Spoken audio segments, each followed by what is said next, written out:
तो अब आज की क्लास में करंट अफेयर क्या बोलता है कि कलक्कड़ मुंडनथुराई टाइगर रिजर्व। अब हमारे सामने क्वेश्चन सिर्फ ये है, जानकारी ये है कि ये कलक्कड़ मुंडनथुराई टाइगर रिजर्व एक टाइगर रिजर्व है, कहाँ का? तमिलनाडु का। और तमिलनाडु का ये टाइगर रिजर्व सिर्फ इसलिए चर्चा में रहा क्योंकि एक कीट की प्रजाति यहां पर ढूंढी गई है। कीट बोले तो इंसेक्ट। अब उस कीट की प्रजाति यहां पर ढूंढी गई है जिसको नाम क्या दिया? माइमुसेमिया सोलोनिका। अब ये नाम उसको दिया है आपने। सिर्फ करंट अफेयर की जानकारी इतनी है कि टाइगर रिजर्व में माइमुसेमिया सोलोनिका नामक एक कीट है, इंसेक्ट है, वो यहां पर खोजा है। कहां खोजा है? इस टाइगर रिजर्व के बफर जोन में।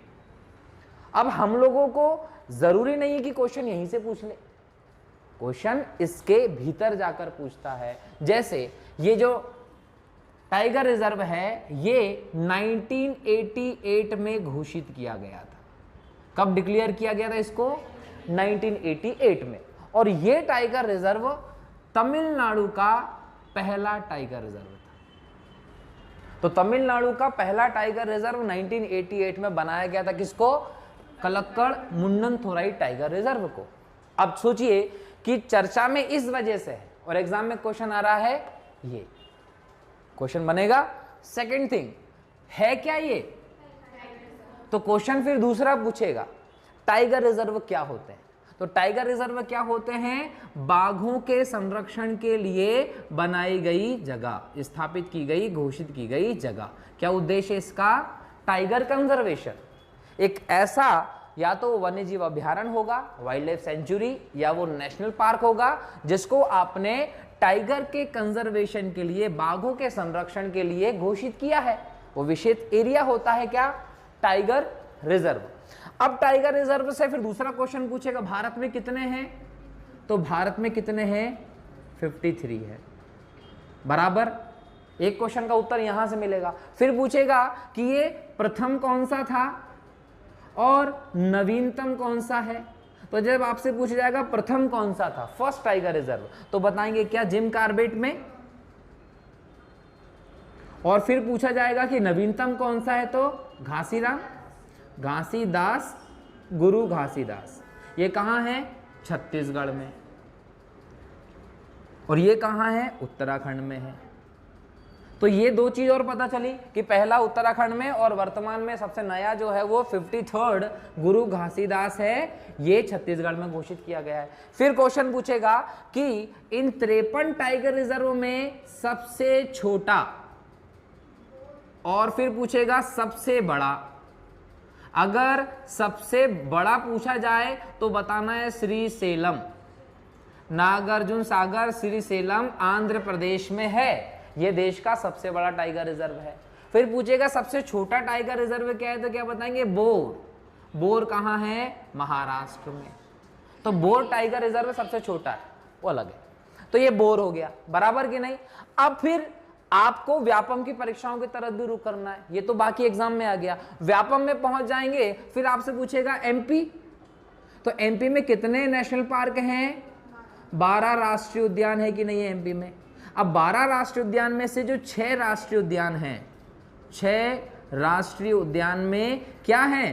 प्रोजेक्ट टाइगर बनाया गया है। लेकिन मध्य प्रदेश में 6 प्रोजेक्ट टाइगर नहीं, कितने हैं? 7 हैं। अब 7 हैं तो इसको हम लिखेंगे 6+1। 6 तो नेशनल पार्क है जिनको आपने टाइगर रिजर्व में बना रखा है, और एक है रातापानी, ये है वन्य जीव अभ्यारण्य, वाइल्ड लाइफ सेंचुरी है। तो ये कहां है? रायसेन में है। तो इसको भी आपने प्रोजेक्ट टाइगर में शामिल किया है। तो ये एमपी की हो गई मोटी मोटी जानकारी, जहां से एग्जाम में क्वेश्चन पूछेगा। फिर पूछेगा कि ये प्रोजेक्ट टाइगर बनाने की व्यवस्था जो है, ये कहीं ना कहीं, ये जो टाइगर रिजर्व बनाने की व्यवस्था वो आई कहां से, तो बताएंगे कि ये जो टाइगर रिजर्व बनाने की व्यवस्था है वो प्रोजेक्ट टाइगर के तहत आई हुई है। अब प्रोजेक्ट टाइगर क्या है? तो प्रोजेक्ट टाइगर जो है वो 1973 में प्रारंभ किया गया था। कब किया गया? 1973 में। क्यों किया गया था? वर्ल्ड लेवल पर देखा गया कि नंबर ऑफ टाइगर जो है वो क्या होते जा रहे हैं? डिक्रीज होते जा रहे हैं। या तो उनकी हंटिंग हो रही है, या उनका इनलीगल ट्रेड हो रहा है, और विभिन्न चीज़ों के चलते शेरों की, बाघों की संख्या दिन ब दिन क्या होती जा रही है, कम होती जा रही है। और बोला गया कि जो टाइगर होता है वो फूड चेन के टॉप पर होता है। इकोलॉजिकल बैलेंस अगर चाहते हो, पारिस्थितिकी तंत्र का संतुलन बनाकर रखना चाहते हो, इस फूड चेन के बैलेंस को बनाकर रखना चाहते हो, खाद्य श्रृंखला को, तो आपको किसको बचाना जरूरी है, जो टॉप पर बैठा है उसको बचाना जरूरी है कि नहीं है। तो उसको बचाने के लिए आपने 1973 में प्रोजेक्ट टाइगर का प्रारंभ किया, और प्रोजेक्ट टाइगर का जो प्रारंभ किया उसमें दो लोगों का नाम दिखता है। नंबर 1 पे आप देखते हैं मैनफोर्ड गैनीमीड। ये मैनफोर्ड गैनीमीड जो हैं वो वर्ल्ड लेवल पर काम करे थे, और इसी से प्रेरित होकर भारत में कौन आए, कैलाश सांखला। ये कैलाश सांखला जो थे वो भारत में काम किया। इनको क्या बोलते हैं आप लोग, भारत का बाघ पुरुष, मतलब इसको बोला जाता है टाइगर मैन ऑफ इंडिया। अब टाइगर मैन ऑफ इंडिया किसे कहते हैं आपको ये भी पता चल गया, प्रोजेक्ट टाइगर कैसे हुआ वो भी पता चल गया। अब दिक्कत ये है कि टाइगर वाली जो व्यवस्था, इस पर कोई ना कोई रिसर्च भी करता होगा, कोई ना कोई इसके रिजल्ट्स भी देता होगा, कोई ना कोई इनकी गणना भी करता होगा, कोई ना कोई इनको लेकर शोध, इन सब चीज़ों को करने वाला तो होगा ना।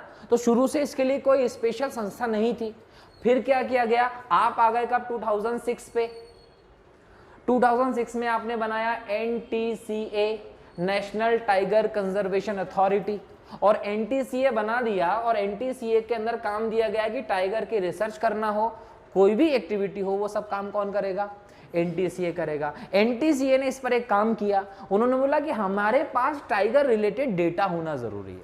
क्या होना चाहिए, डेटा। और डेटा कैसे पता चलेगा, उनकी गणना करने से। उनकी गणना कैसे करेंगे, तो उन्होंने बोला एक काम करते हैं, हम हर 4 साल में एक रिपोर्ट जारी करेंगे, एवरी 4 ईयर में, और वो क्या होगी, बाघ गणना रिपोर्ट होगी। टाइगर का जो गणना रिपोर्ट है वो होगी, और ये रिपोर्ट पहली बार कब आई, 2006 में, ये पहली थी।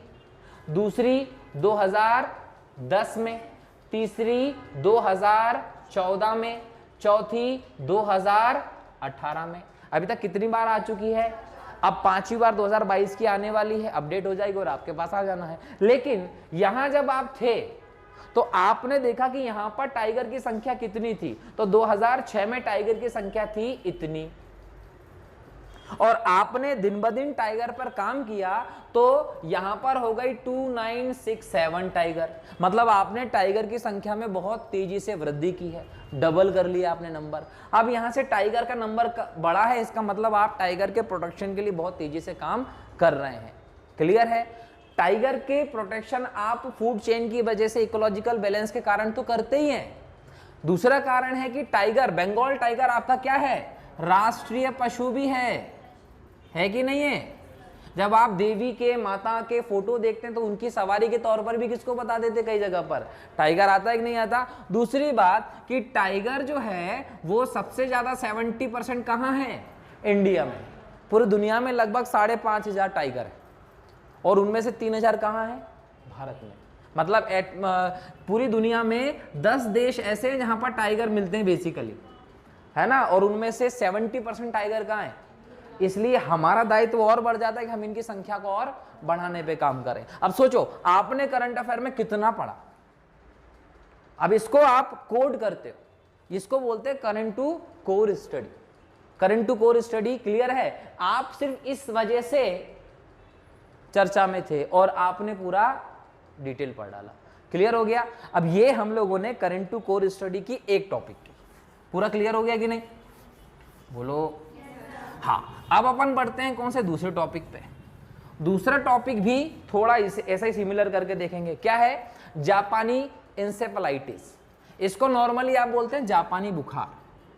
अब हमारे यहां पर ये डिस्कस करने का मुद्दा क्यों बना हुआ है, यूपी में गोरखपुर जिला है, अभी जापानी इंसेफेलाइटिस जो है इसका संक्रमण चल रहा था। आपने बोला कि हमको इससे प्रोटेक्शन करना पड़ेगा। प्रोटेक्शन करने के लिए आपने चाइना से वैक्सीन बुलवाई। कहां से बुलवाई, चाइना से, चीनी वैक्सीन। चीनी वैक्सीन जिसका नाम क्या था, SA-1442, ये वैक्सीन थी।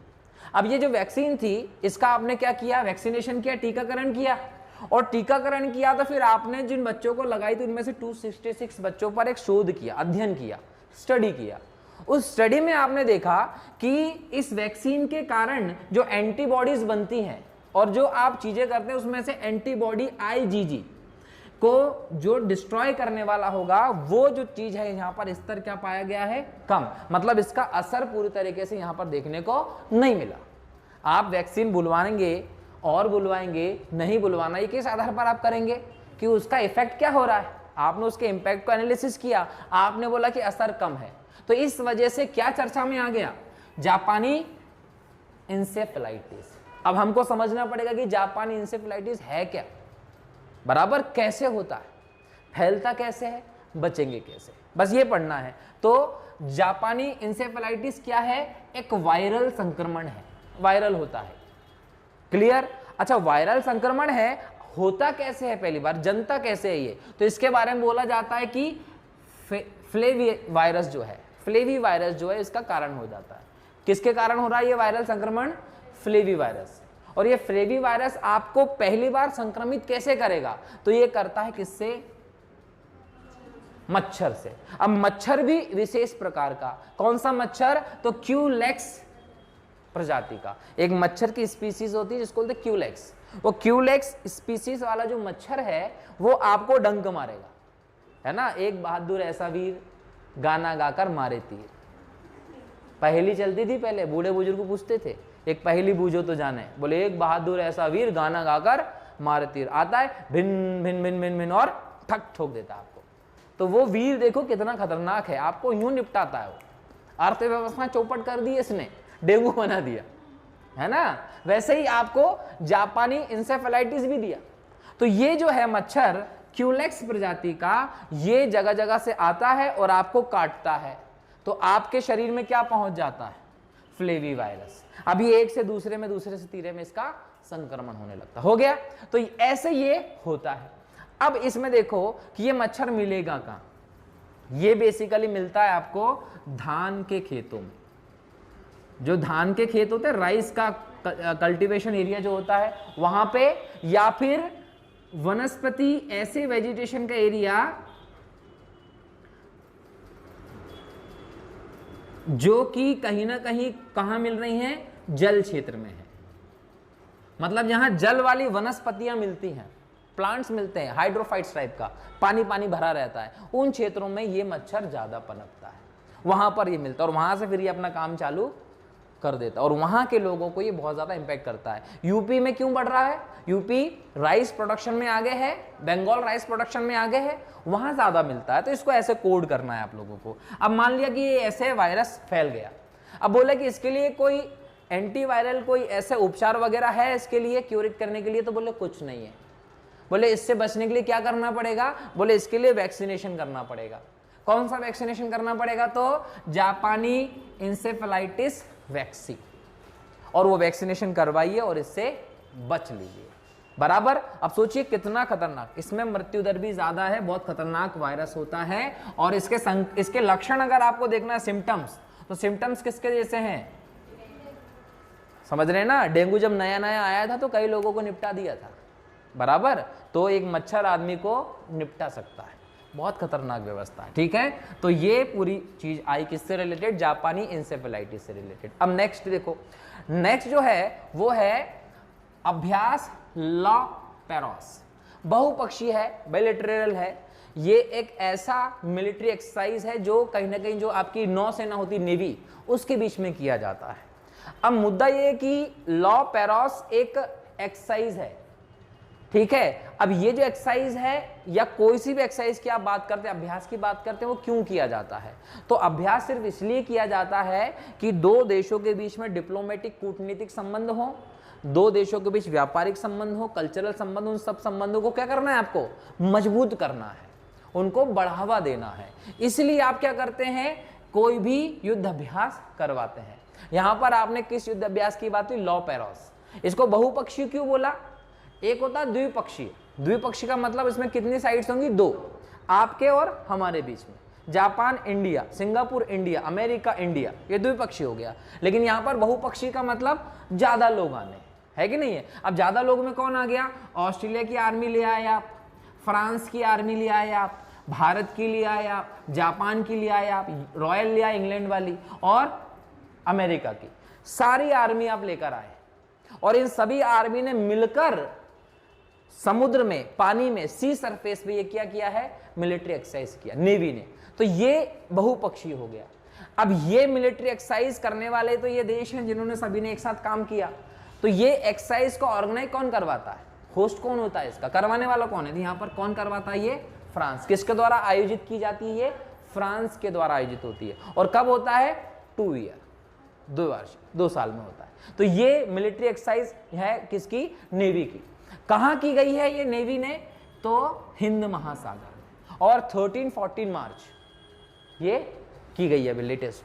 अब ये मिलिट्री एक्सरसाइज तो आप समझ गए, लेकिन ये क्यों इनको आना है, और ये इंडियन ओशियन में क्यों करना चाहते हैं, क्या लिखा, हिंद महासागर में। फ्रांस को वहां से ही आना है, अमेरिका को वहां से ही आना है, हम भी तो वहां जाए ना, सारे के सारे यहीं आके क्यों लड़ रहे हैं, कारण पता है क्या है, हिंद महासागर में यहां पर देखिए आपका देश है, और जब आप यहां जाएंगे तो पूरा ये इंडियन ओशियन का पूरा जोन हो गया, और यहां से नीचे आइए तो दक्षिण चीन सागर, साउथ चाइना सी। और चाइना क्या करता है, इंडियन ओशियन में अपना इंपैक्ट जमाने की कोशिश करता है, यहां पर पैसिफिक ओशियन है उसके आगे, उसमें इंपैक्ट जमाने की कोशिश करता है। आप किसको घेरना चाहते हैं, चाइना को। आपके टारगेट है कि चाइना जो अपनी पॉलिसीज ऐसी कर रहा है, एक्सपेंशन कर रहा है, एम्बिशियसनेस ऑफ चाइना जो है वो सामने जो आ रही है आपके, उसको आपको क्या करना है, रोकना है। तो चाइना को विभिन्न तरीकों से, विभिन्न क्षेत्रों से रोकने के लिए, उस पर असर डालने के लिए कहां कर रहे हैं आप, ये मतलब ये मिलिट्री एक्सरसाइज आप आपके बीच में कर रहे हैं, लेकिन किसको डरा रहे हैं, चाइना को डरा रहे हैं। अच्छा, इसके पीछे उन्होंने अपना ऑब्जेक्टिव क्या बताया, उन्होंने ऑब्जेक्टिव बताया, लक्ष्य क्या बताया, उन्होंने अपना टारगेट बताया कि भाई हम लोग जो है ना वो समुद्री संसाधन का ज्ञान बढ़ाना चाहते हैं। हम चाहते हैं कि जो आपके सी रिसोर्सेज होते हैं उनको लेकर हमारा नॉलेज को इंक्रीज किया जाए, बढ़ाया जाए। वो बोलते हैं कि हम लोग चाहते हैं कि समुद्र में कोऑर्डिनेशन बनाया जाए, समन्वय स्थापित किया जाए विभिन्न चीजों को लेकर, विभिन्न देशों के बीच में, इसलिए हम ये एक्सरसाइज कर रहे हैं। परंतु मेन मोटिव क्या है, चीन को रोकना, चीन को समझाना कि भाई हम सब एक साथ काम कर रहे हैं। और इस पर हम डिटेल में भी आगे डिस्कस करेंगे, जब हम लोग ऑकस की बात करेंगे ना, तब हम इस पर और डिटेल बात करेंगे। लेकिन आपसे पूछा जाएगा कि बहुपक्षीय युद्ध अभ्यास किन किन देश की नौसेनाओं के बीच में हुआ था, तो वो याद रखना है, और कहां हुआ था, तो इंडियन ओशन में। नेक्स्ट देखो, नेक्स्ट है ड्रैगन फ्रूट। ड्रैगन फ्रूट, अब आपने देखा कॉमेडी नाइट विद कपिल, देखा कॉमेडी नाइट विद कपिल, जब देखते हो तो वो टेबल पर फ्रूट की डलियां रखी होती है, जिसको भी आता है ना वो ड्रैगन फ्रूट उठाकर कपिल साहब दे देते और वापिस छीन के रख लेते हैं। यही होता है कि नहीं होता।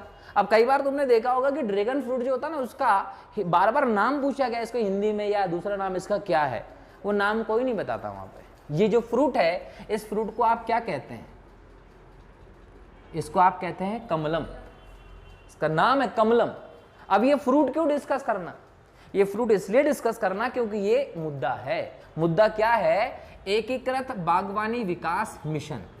हम लोग चाहते हैं कि जो सब्जी होती है, जो फल होते हैं, उसके जो बाग बगीचे लगाते हैं, उसकी एग्रीकल्चर को बढ़ावा दिया जाए, उसके विकास के लिए मिशन चलाती है सेंट्रल गवर्नमेंट।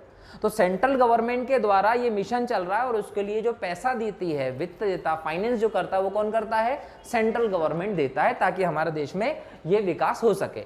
अब इसमें आप सब्जी हो, कंदमूल आपने सुने हैं, फल फ्रूट होते हैं, उन सबको बढ़ावा देते हैं। अब हमने इसमें लेटेस्ट जोड़ा, हमने इसमें क्या करा कि अभी तक हम देसी चीजों को ज्यादा विस्तार देते थे, अब हम विदेशी फलों को भी देंगे। किसको देंगे, जो फॉरेन में अलग अलग फल मिलते हैं, हम उनको भी हमारे यहाँ पर बढ़ावा देंगे। और इसके, ये एक विदेशी फल हो गया, इसके उत्पादन को, इसके प्रोडक्शन को बढ़ावा देने के लिए सरकार ने क्या तैयार किया, एक तो रोड मैप तैयार किया। इसीलिए ये क्या हो गया, हाईलाइट हो गया। और हाईलाइट हो गया तो हम इसको पढ़ रहे हैं। लेकिन ये विदेशी कैसे, तो ये विदेशी ऐसे कि ये मिलता है दक्षिणी मैक्सिको में, ये मिलता है दक्षिण अमेरिका में, ये मिलता है मध्य अमेरिका में, बराबर। तो ये इन क्षेत्रों में मिलने वाला, अलास्का में भी चले जाएंगे तो वहां पर भी ये मिलता है, दक्षिण वाले में। तो इन क्षेत्रों में ये फल मिलता है। मूल कहाँ का है, इसका ओरिजिन कहाँ का है, यहाँ का, बराबर। तो हो गया विदेशी। और बेसिकली इसको एक एटमॉस्फेयर चाहिए, कौन सा चाहिए, तो इसको उष्ण कटिबंधीय, ट्रॉपिकल। और थोड़ा सा ऊंचे चले जाइए, कौन सा, उपोष्ण कटिबंधीय, सब ट्रॉपिकल।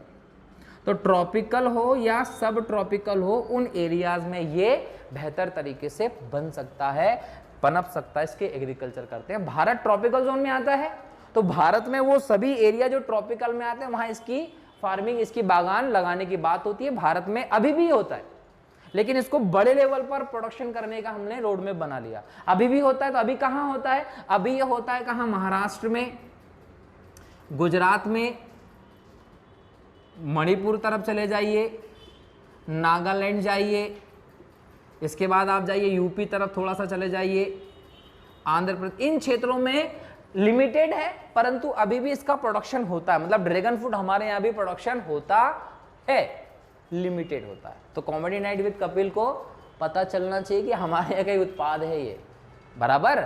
अच्छा, ये क्यों हम इसके उत्पादन को बढ़ावा दें, एक तो इसकी डिमांड अच्छी है, और दूसरा यह है कि मधुमेह जो होता है, मधुमेह को क्या बोलते हैं, हाँ, डायबिटीज, शुगर, उसके लिए ये अच्छा फल होता है। मतलब मधुमेह के, डायबिटीज के जो पेशेंट्स होते हैं उनके लिए ये लाभदायक होता है, इसलिए इसका प्रोडक्शन और भी बढ़ाया जाता है। क्लियर हो गया। अब इसको और भी नामों से आप जानते हैं, जैसे कि पिताया, पिठैया, स्ट्रॉबेरी, नाशपाती। नाशपाती किसको बोलते हैं, जो आता ना, हाँ, जो भी, तो वो, तो ये इसको कहा जाता है। तो कहीं ना कहीं इसको अलग नामों से भी जानते हैं। दूसरी बात, ये पहली बार डिस्कशन में नहीं रहा है। अगर आप 2022 में करंट अफेयर पढ़ रहे होते तो भी आप इसको पढ़ते। 2022 में 2022 में इसको विशेष फल, स्पेशल फ्रूट माना गया था। और तो और 21वीं सदी के लिए, 21st सेंचुरी के लिए इसको चमत्कारिक फल कहा गया है। किसको, ड्रैगन फ्रूट को। तो इस वजह से 2022 में भी डिस्कशन का मुद्दा था। तो समझ में आ गया, ड्रैगन फ्रूट, कमलम जिसको आप कहते हैं, ये बहुत फेमस, बहुत उपयोगी है, जिसके लिए हम लोग रोड में बना रहे हैं। ठीक, चलो अब एक दो टॉपिक और नए जिनको चर्चा करनी चाहिए करंट टू कोर जाके, ताकि एग्जाम में आए। नेक्स्ट क्या बोलता है, परमाणु ऊर्जा से चलने वाली अटैक सबमरीन, ऑकस। अब देखो, परमाणु ऊर्जा मतलब न्यूक्लियर एनर्जी से चलने वाली सबमरीन, कल ही शायद मैं बात कर रहा था इस क्लास में, न्यूक्लियर एनर्जी से चलने वाली। ऑकस क्या है, ये एक पैक्ट बोल सकते हैं, इसको क्या बोल सकते हैं हम लोग, एक समझौता बोल सकते हैं। ऑकस क्या, एक समझौता, एक पैक्ट है। ये पैक्ट कब हुआ, ये पैक्ट हुआ 2021 में। नाम से पता चल रहा है, ये ऑस्ट्रेलिया है, यूके, ये ब्रिटेन के लिए यूज, और यूएस, अमेरिका के लिए हो रहा है। इन तीनों ने अपने पास जो भी सेंसिटिव, संवेदनशील नौसेना परमाणु प्रद्योतन सूचना है, मतलब न्यूक्लियर जो भी इंफॉर्मेशन है आपके पास सेंसिटिव, जो समुद्र के क्षेत्र में उपयोगी हो सकती है, नेवी के क्षेत्र में, तो वो आप क्या करेंगे, एक दूसरे से शेयर करेंगे। और इसको लेकर एक एग्रीमेंट हुआ इन तीनों के बीच में, वो एग्रीमेंट जो है वो जाना जाता है ऑकस के नाम से। क्लियर हो गया कि नहीं हो गया। अब ये क्यों किया गया, ये क्यों किया गया, ये इसलिए किया गया क्योंकि आप किसको रोकना चाहते हैं, चीन की पावर को रोकने के लिए आपने ये पूरा के पूरी व्यवस्था जमाई है। इसके साथ ही यहां सोचिए कि जब ये किया गया था उसमें ये भी बोल दिया था कि हम न्यूक्लियर सबमरीन जो होगी वो किसको देंगे, ऑस्ट्रेलिया को देंगे। ये पहले ही बात हो गई थी, अब वो देने की प्रोसेस चालू की गई है।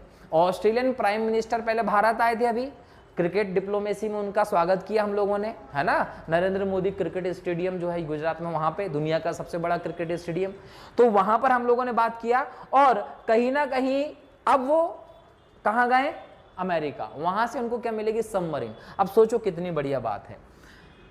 यहां से आप इंडिया में आप इधर जाएंगे तो आपको क्या मिलेगा, ऑस्ट्रेलिया मिलेगा। आप इधर जाएंगे, चाइना से आगे जाएंगे तो आपको क्या मिलेगा, जापान। और जापान से इधर जाएंगे तो क्या मिलेगा आपको, अमेरिका। मिल गया। अब सोचिए यहां से ये क्या बन गया पूरा, और ये जो बीच का एरिया इसको हम बोलते हैं हिंद प्रशांत क्षेत्र। Indo Pacific area. और इंडो पैसिफिक रीजन में कौन गड़बड़ी कर रहा है, किसकी एम्बिशियसनेस सामने आ रही है, चाइना की। अब ये चाहते हैं कि हम किसको घेरेंगे, चाइना को लिमिटेड कर देंगे। चाइना को दबाने के लिए, घेरने के लिए इन्होंने क्या कर दिया, ये बना लिया अपना संगठन। ये संगठन जो है, ये ऑर्गेनाइजेशन जो उसको आप क्वाड भी बोलते हैं। ये देश जो है चारों किसके सदस्य हैं, क्वाड का भी मेंबर है। तो ऑकस अलग काम कर रहा है, क्वाड अलग काम कर रहा है। अब जैसे ही चाइना इधर की तरफ कुछ करेगा तो कौन हो जाएगा, चाइना इधर कुछ करेगा तो यहां से कौन आ जाएगा, यहां से कौन आ जाएगा, और यहां से कौन आ जाएगा। तो किसी पर भी कुछ नहीं कर सकता है। सबमरीन जो है ये बेसिकली आप दो भागों में इनको बांटते हो। एक होती है सिंपल साधारण सबमरीन। सबमरीन क्या होती है, जो पानी के अंदर चलती है, पनडुब्बी, जो पानी के अंदर कई दिनों तक, सालों तक रह सकते हैं आप उसमें, कई सारे सैनिकों के साथ, न्यूक्लियर पावर, वेपन सबसे लेस होती है व्यवस्था। तो पानी के अंदर युद्ध करने की एक व्यवस्था क्या है, सबमरीन पनडुब्बी होती है। अब पनडुब्बी जो है वो दो तरीके से आप इनको बांटते हैं। एक पनडुब्बी आप सिंपल ले सकते हो जो डीजल वीजल से चलती है। अब डीजल वीजल से चलने वाली जो पनडुब्बी होती है ना, उसको ट्रैक करना आसान होता है। ट्रैक करना आसान होता है मतलब कभी ना कभी उसको सतह पे आना पड़ेगा, और जब सतह पे आती है तो ऑटोमेटिक आप रडार से तुरंत उसको ट्रैक करके खत्म कर सकते हैं। परंतु जो न्यूक्लियर एनर्जी से चलती हैं वो कहीं ना कहीं 2-2, 4-4 साल, 5-5 साल तक पानी के अंदर रह सकती है, लंबे समय तक पानी के अंदर रह सकती हैं, और उनको ट्रैक करना आसान नहीं होता। तो ऐसे में ये बोला गया कि न्यूक्लियर सबमरीन होना जरूरी है। ऑस्ट्रेलिया के पास भी, इंडिया के पास एक न्यूक्लियर सबमरीन है।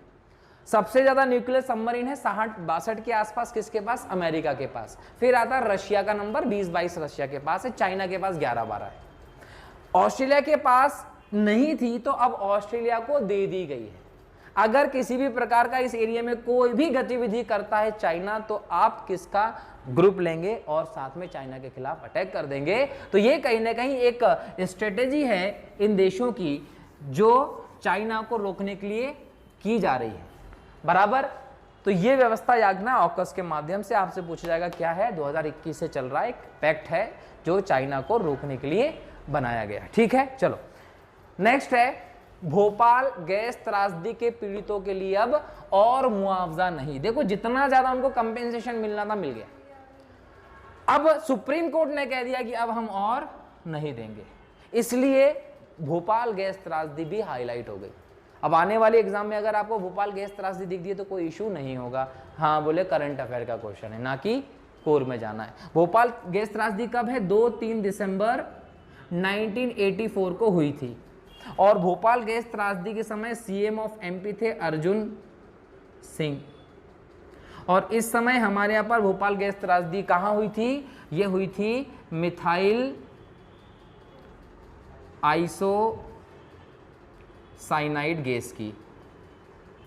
ये मिथाइल आइसोसाइनाइड जो है ये गैस जो है ये रिसाव हुआ था। कितना गैस का रिसाव हुआ था, 45 टन। 45 टन गैस रिसाव हुआ था। कहां पर हुआ था, तो वो हुआ था यूनियन कार्बाइड की कंपनी में, यूसीसी में। और ये गैस रिसाव अचानक नहीं हुआ था, ये गैस रिसाव कंपनी की लापरवाही के कारण था। एक रात पहले पता चल जाता, आराम से सब सेटलमेंट हो जाता, परंतु ध्यान नहीं दिया गया। इसको एक इंडस्ट्रियल डिजास्टर के नाम से जानते हैं आप लोग, औद्योगिक आपदा के तौर पर जानते हैं। और 45 टन गैस का रिसाव हुआ, जिसके कारण कितने लोग, 16,000 से ज्यादा लोगों की मृत्यु हो गई और 5.5 लाख से ज्यादा लोग घायल माने गए थे। इतनी बड़ी लेवल पर आपदा हुई थी ये। और ये जो आपदा हुई इसका जो दोषी था कंपनी का मालिक वो था एंडरसन। एंडरसन तभी भाग गया था और बाद में उसकी मृत्यु भी हो गई और उसको सजा नहीं मिली कभी। सोचिए कितनी बड़ी बात थी। इस पर लगातार मुआवजे की मांग की जा रही थी, तब सुप्रीम कोर्ट ने मना कर दिया। बड़ी बात यह थी कि जब ये भोपाल गैस त्रासदी हुई थी तो उसके लिए ऑपरेशन फेथ चलाया गया था। एग्जाम में बार बार पूछता है, ऑपरेशन फेथ चलाया गया था, जिसको लेकर भोपाल गैस त्रासदी का काम किया गया। पीथमपुर में इसके कचरे को डिस्ट्रॉय करने की बात हुई थी, परंतु ये नहीं हो पाए अभी तक। तो जो अभी तक इफेक्ट कर रहा है आपके ऊपर, तो कौन सी गैस, मिथाइल आइसोसाइनाइड गैस का रिसाव हुआ। अर्जुन सिंह सीएम थे, 2-3 दिसंबर की बात है, और यूनियन कार्बाइड कंपनी थी, ऑपरेशन फेथ चलाया था। तो ये भोपाल गैस त्रासदी भी आपसे एग्जाम में पूछेगा तो आप बता सकते हो। पटवारी का एग्जाम चल रहा है अभी, डेफिनेट एक क्वेश्चन आएगा इससे, ठीक है। इसके बाद लास्ट टॉपिक, आखिरी टॉपिक है very short range air defence system. Air defence system का मतलब हो गया कि हवा में आपके ऊपर कोई भी एक प्रहार करे तो आप उसको हवा में ही खत्म कर दें। किसी ने आपके ऊपर कोई भी प्रहार किया हवा में, वो देखते हैं ना धनुष बाण आते थे, इधर से नाग वाला छोड़ा था, इधर से बीन वाला छोड़ दिया, नाग और बीन का लड़ाई हो गया और दोनों डिस्ट्रॉय हो जाते थे रामायण महाभारत के सीरियल में। बस ऐसा ही आप हवा में शत्रु के द्वारा किए गए आक्रमण को खत्म कर दें, वैसा सिस्टम बनाने की बात हुई। लेकिन ये शॉर्ट रेंज है। शॉर्ट रेंज मतलब कम दूरी का, कम ऊंचाई पर अगर किसी ने हम पर हमला किया उसको डिस्ट्रॉय करने की व्यवस्था है। ये कहां हुई है? तो ये किया है डीआरडीओ ने। डीआरडीओ क्या है? डीआरडीओ जो है वो हमारे डिफेंस मिनिस्ट्री के अंतर्गत, रक्षा मंत्रालय के अंतर्गत काम करता है।